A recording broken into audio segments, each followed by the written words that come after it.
আজকে তোমাদের সঙ্গে নিরামিষ দই ভেন্ডির একটা রেসিপি আমি শেয়ার করছি।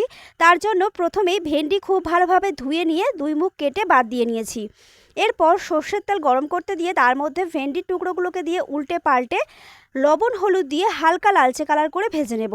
একটু লবণ দিয়ে ভাজলে ভিতরে পর্যাপ্ত পরিমাণে লবণটা ঢুকবে, সেক্ষেত্রে খেতে ভালো লাগবে। এরপর ওই তেলের মধ্যেই ফোড়ন দিয়েছি কিছুটা পরিমাণে কালো জিরে, দুটো শুকনো লঙ্কা, তারপর দিয়েছি 1.5 চামচের মতো আদা জিরে ধনে বাটা।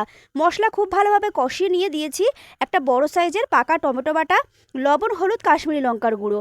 খুব ভালোভাবে কষিয়ে নেওয়া হয়ে গেলে দিয়েছি এখানে ফ্যাটিয়ে নেওয়া টক দই।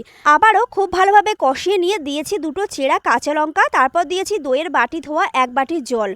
এরপর গ্রেভি খুব ভালোভাবে ফুটে এলে ভেজে রাখা ভেন্ডিগুলোকে দিয়েছি। একটু নেড়েচেড়ে নিয়ে টেস্টের ব্যালেন্সের জন্য সামান্য চিনি আর গরম মশলার গুঁড়ো দিয়ে নামিয়ে নিয়েছি। গরম গরম ভাতে এই দই ভেন্ডির রেসিপি কিন্তু অসাধারণ লাগলো। তোমাদের কেমন লাগলো অবশ্যই কমেন্টে জানিও। চলো টাটা।